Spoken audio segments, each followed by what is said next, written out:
Let's get started on how many forms you need to fill out for financial aid this year. So we're going to talk about how many forms, how to get organized to fill them out, who fills them out, why fill them out, and the deadlines to fill them out. So number one, most people will say, shouldn't I be filling out the FAFSA? Yes, but the FAFSA opening is delayed again this year until December 1. Hopefully there won't be more glitches as they move to a new platform.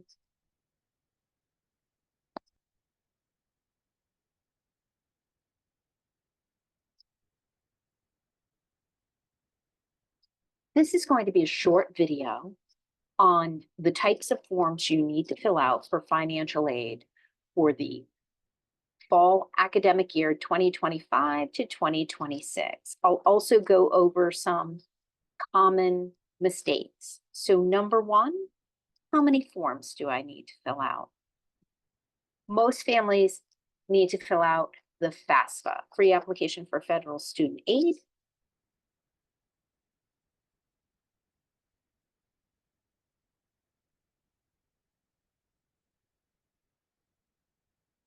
This is going to be a quick video to talk to you about the forms you need to file for financial aid for the academic year, fall 2025 to spring 2026.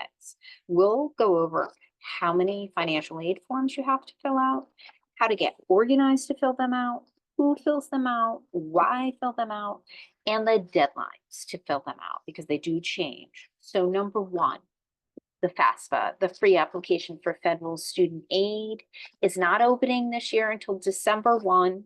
The only thing you can do to prepare for that is get your FSA IDs and passwords for your student and one for at least one parent. Next, if your student has private colleges that require the CSS profile, and I'm sure you're asking, how do I know? I'm going to show you how in a minute. Then you can get to starting to fill that out. There are different deadlines based on when they're submitting their application. So if they're early action, early decision, or regular action, colleges will change the deadlines. So let's take a look at how do you know if my student's school is participating in the CSS profile. And you just go to cssprofile.collegeboard.org and it brings you to this section right here. And you can just scroll down and you can check participating schools just like that. So you can go through and look at the schools and see who is on the list. So if even one of the schools that your student's applying to is on the list, then you need to do it. And so who fills it out? They direct the questions at parents. I will caution you against that. I mean, at students, I will caution you against having a student fill anything out that has financial information in it.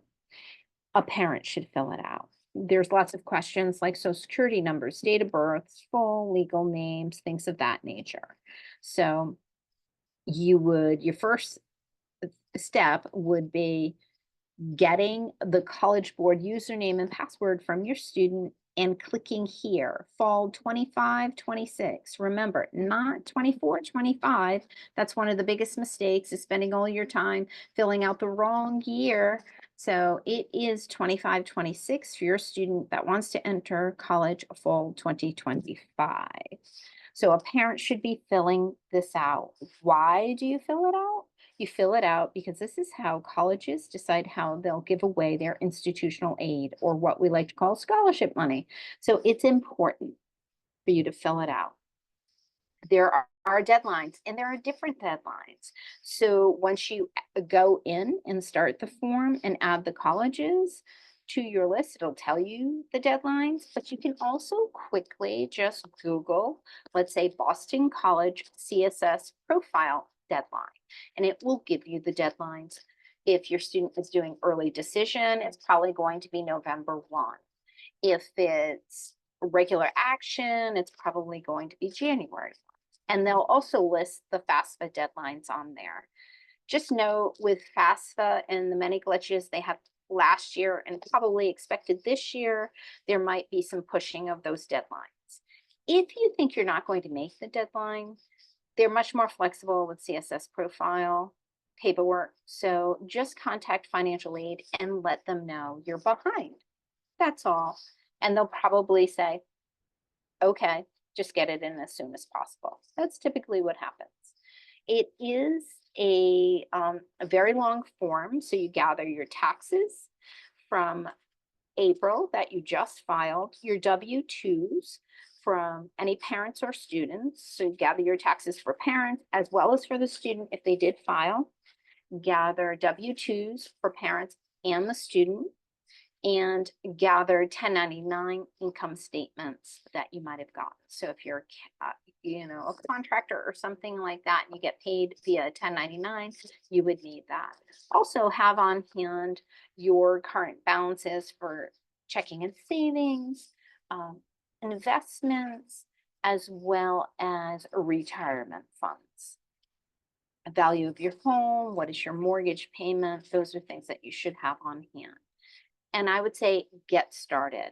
You cannot do this probably in one sitting. So I would start filling out the basic information, get all the colleges on your students list. So a nice way to do that is to download the Common App or print a copy of the front page.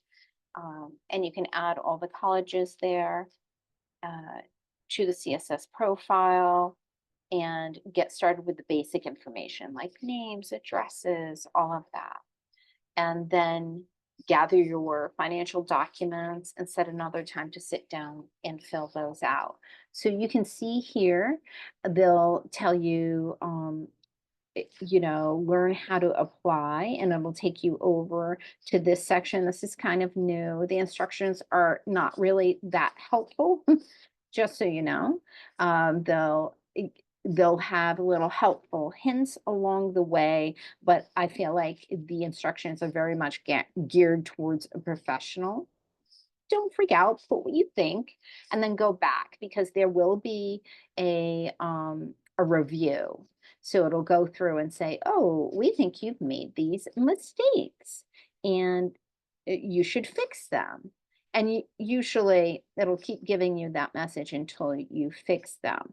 If you're worried about how do you fill it out properly, we do have a long video on the CSS profile. It has over 16,000 views because it's very utilitarian, where it walks you through all the sections and talks about the terminology that most families get wrong, right? So I would say it's important for you to get started early. It opens October 1st. So today is October 2nd. So you can log in and start getting this done. Look at your deadlines. And for November 1 or November 15th, if your student's not doing any early action or early decision, then I would say December 1 would be fine. And then once the FAFSA opens, you can move on to filling that out.